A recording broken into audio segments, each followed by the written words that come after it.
So John Stafford and I met a couple weeks ago, and I got a preview of some of the stuff they're going to do this fall. And let me tell you, one brought me to weeping. You all know which one that is, right? You probably know which one. I mean, they're working on some really beautiful stuff for the fall. So if you want in on that, Wednesday night, you too, right here. So I hear they're a little rowdy, but other than that, they're pretty harmless. So speaking of rowdy yet harmless, last week we set fire to stuff. If you weren't here, there are some pictures in your bulletin. Some argued that Ken Muller got a little excited about setting fire to some things. But, we're in a building made of concrete, so nothing's going to burn down. But we set fire. We lit a flame. Not just to the note that held our debt that was holding us back from moving forward into all that God is calling us to be, but other stuff that's been holding us back. We literally set fire, and last week was really great to burn away some of that stuff, but now it's time to really live into that. It's time to start really moving forward into what's next. And if you were here last week, you got one of these little candles, and if you weren't here last week, I still have one for you. They're at the back. And these candles are important. They were an anniversary gift of sorts, but also because I think it's important for each of us to have a piece of the flame symbolically, so that each of us too can burn away the stuff that we've been holding on to, stuff we need to let go of, so that we too can move forward into all that God is calling us to be as individuals. Because our congregation is only as strong as the dreams of each and every one of us individually. And so I hope, my prayer is that you will take these candles out of our corporate time together and take them into your own personal worship and devotion time. That's not untrue for what I hope each and every week. That you take a piece of something that happened here in us together and figure out how to use that and make that real in your own personal lives. This is just a little tangible helper to do that. To remind you of the importance of doing your own work, of working on your own relationship with your divine Creator. And as we move into this next chapter of our life as community, it is my deep, deep prayer that you are working on your own stuff. That you are working on your relationship with God. That you are spending some time in prayer and quiet. And if you're not, and even if you are, I have a help for you. We have this Cup of Our Lives book that we are kicking off this morning as a personal devotion, and will also be our sermon series over the next several weeks. And it can be a helper to you. Sometimes we need something to remind us, right? Maybe you don't, but I do. I need a little something that I can actually see and touch and feel and hold and go, oh yeah, I got to do that. And I hope that you will take that book, you'll take the candle, and in a minute we're going to talk about one other little thing, so that you are working on your relationship with God throughout the week, and then gathering back into this space to meet with others to say, this is where I saw the Spirit working this week. Individual God time, corporate God time. It's a both and. And I chose this devotional and made it into a sermon series for several reasons. As we turn this corner into what's next and really figure out who we are, not who we've been in the past, but really who we are now, in this place and in this time. And I wanted to use this book and to use its central theme of a cup. Because for us, as the Christian church disciples of Christ, the cup is our symbol. That guy. There's one down here on the table. There's a couple down here on the table, actually. This strange red symbol of the cup represents us and tells our story to the wider world. This is a general symbol for our tribe. And whenever I'm somewhere or I see something about a Christian church, I always look to see if there's this red chalice. Now, most people don't care. I know that. In our day and age, most people just don't care, especially unchurched folks, folks with church baggage, they don't care. Denominational tags and labels just don't mean very much. But for me, and I know for many of you, this symbol speaks volumes. It is a symbol that tells a story that you are a part of. And if it doesn't mean something to you, that's okay. But if it is ours, we should know a little something about it. The red chalice, of course, reminds us of the centrality of the table, of communion. Communion, common union. I'll let you work that out for yourself. And then this funny cross lying on its side is a St. Andrew's cross. And if you read the denominational muckety-muck on the internet, it says that the St. Andrew's cross is to be a reminder of each and every one of us and our call to ministry and our commitment to tell the story of God's love.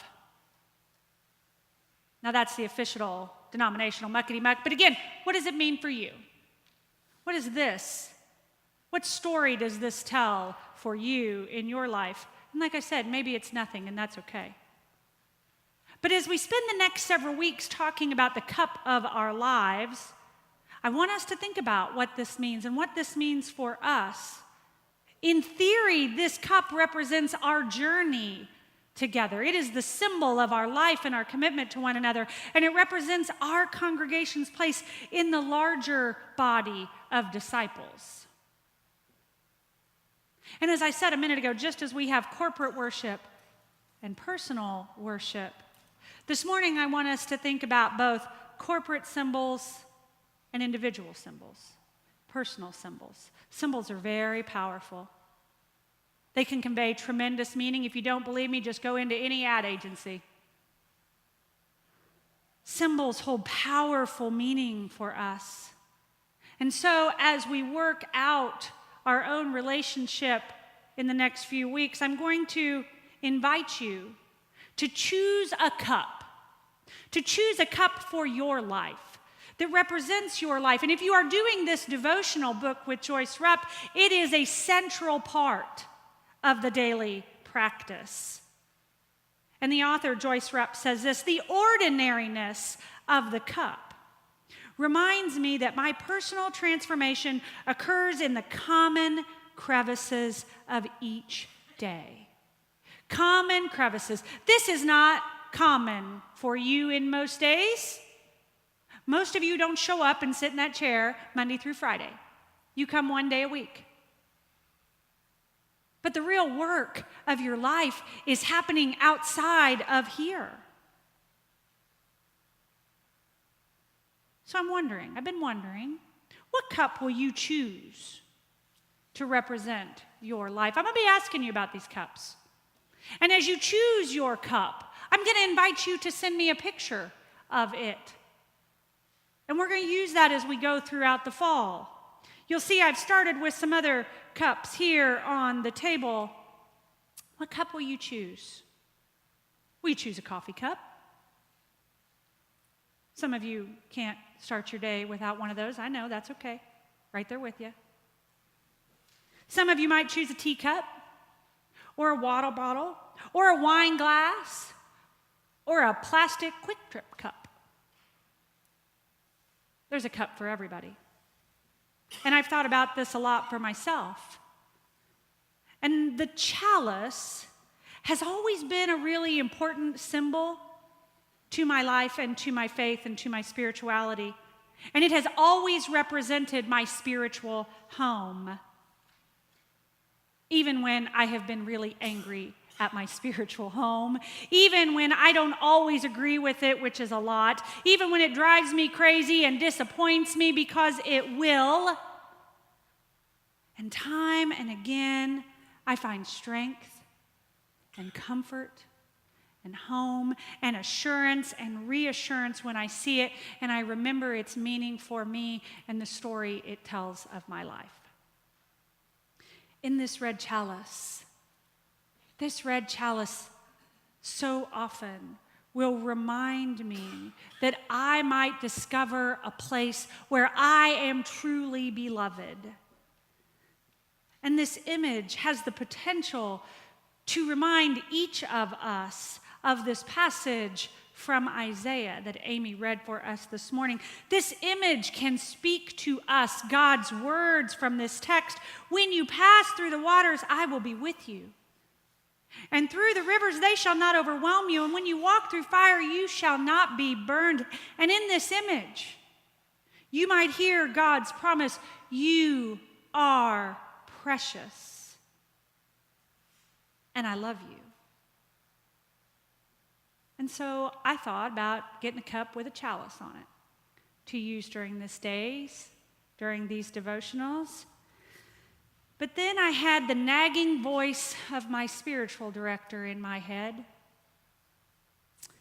And she used to always challenge me by saying, so often you talk about what the church means and what the church means to you, but you need to get real clear about what God means to you. And there's a difference. There must be a difference, she used to say, between your relationship with the church and your relationship with God, and that is so true. It's true for me, and I'm guessing, and I know for some of you, it's true for you too. We get it all mixed up. We tangle it up. And that's not okay. Because there are going to be days when the church is going to disappoint you. When I'm going to disappoint you. When you disappoint one another. When we let one another down. When we drive one another crazy, because we do, and we will. And yet our relationship with the church and with one another is not the same as our relationship with the divine creator of the universe. And for me at least, this chalice represents that corporate side, that corporate relationship. It's a corporate symbol for me. You see at the top? What's that in the corner? Right. Right? That's a corporate symbol. So, what do we do with that? For me, and maybe for you, the chalice represents the church, the institution. It represents to me in many ways you and us and this. And this is important. Our gathered community is important, but it is not enough. It's not enough for me, and it's not enough for you. Your relationship with the church cannot be the same as your relationship with God. Your relationship with God, your personal relationship with God, is where you do heart work. Real, daily heart work in the ordinary, everyday stuff. And this is the place where that happens too, where you get affirmed and you get strengthened and you get challenged. And we tend to not like that third word very much, challenged. It's a both and. Personal God time, corporate God time. And if the cup is central to our corporate time together, then maybe that means we need to translate that into our everyday lives as well. So what cup? What cup represents you? What cup will you choose for these days ahead? What will best nourish your soul? What will speak to you of belovedness? What will remind you of your relationship? What will encourage you and challenge you to take the time you need to nourish your soul and fill up your cup? So I chose a cup. And this is my cup. This is my cup, and you can't see it, so he's going to put it up on the slide of that's the little symbol that is on my cup. I didn't get the one with the chalice. I got this one to remind me of my individual life and the individual personal work I have to do with God. Away from the church, away from work. I love you, but away from y'all. It reminds me that my individual relationship with God is separate from my relationship with that other cup. And in this house, in this image, some of you know we live in Parkville, and this is our little local coffee house. And if you've not been to Parkville and to Parkville Coffee, we welcome you. There's a cup for everybody there too. And in this image, it dawned on me this morning, literally doing this devotion, there are 3 windows on the 2nd story of this little house. And if you've ever been to the pointy roof house, our house in Parkville, you know that there are 3 little windows with 3 little points. I thought of that this morning as I was holding this cup, and I thought, oh.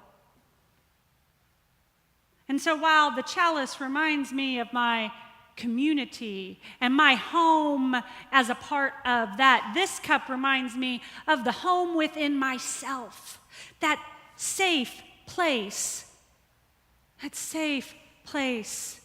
where the divine spark lives and abides,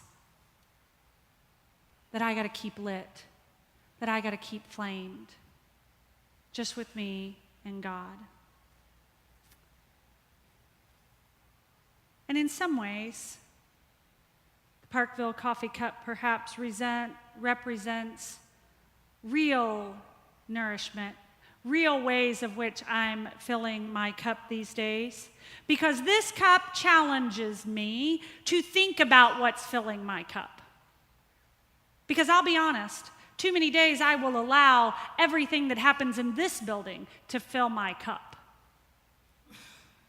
And sometimes I get a little too caught up in all that. And so this cup reminds me of my Saturday morning date days with my hubby. Getting up, going to Parkville Coffee, spending some time, walking through the park on the river, going to the farmer's market at least for a few more weeks. Even on days when I don't want to get out of bed, that has become real good time. And it is a reminder, and this cup is a reminder to me of how that hour can make a difference in my life, and how using this cup each and every day will challenge me to spend that time with God. And in that time on Saturday morning, sometimes it fills up my cup in a way that I don't even realize I need until after. And that's the way it is with our personal worship and devotion time as well. Sometimes we don't even know what we need until we've had that time nourishing our spirits, rehydrating our souls. We don't even know how dehydrated and thirsty we are until after. We don't know what we need until we spend a little time with our cup. How are you filling your cup? How are you filling your cup? What are you filling it up with? And I'm going to challenge you, and I'm going to ask, and you know I will, I'm going to ask you what cup you've got, what cup you've chosen. Because the cup you choose will tell you a lot about the work you need to be doing and what you need to fill that cup up with. What you're going to ask for during that time. So really choose wisely. Choose a cup that really represents you. As Joyce Rupp says, it is a symbol of your unique self. And symbols are powerful. Powerful reminders. So I hope that whatever cup you choose will remind you how much you are loved. That they will remind you that they will be a warning to you that our souls can get dehydrated just as much as our bodies can. And the dehydration of our soul is just as dangerous. And that is true both in our individual lives and in our corporate lives together. So I'm praying about your cup. What cup are you going to choose? As we move into the fall, I will continue to pray for you and your cup. And I can do that best if you send me a picture of your cup. I pray that you will nourish the cup of your life with goodness and with Godness. And that in your unique cup and in seeing each individual cup, we may know our uniqueness, and that we may discover in that uniqueness one another. We may discover ourselves and our relationships with God a little more fully. And it may encourage us to tell our story. And my prayer is that at least a piece of that story is that here at Community Christian Church, there is a cup for everyone. May it be so. May it be so for us.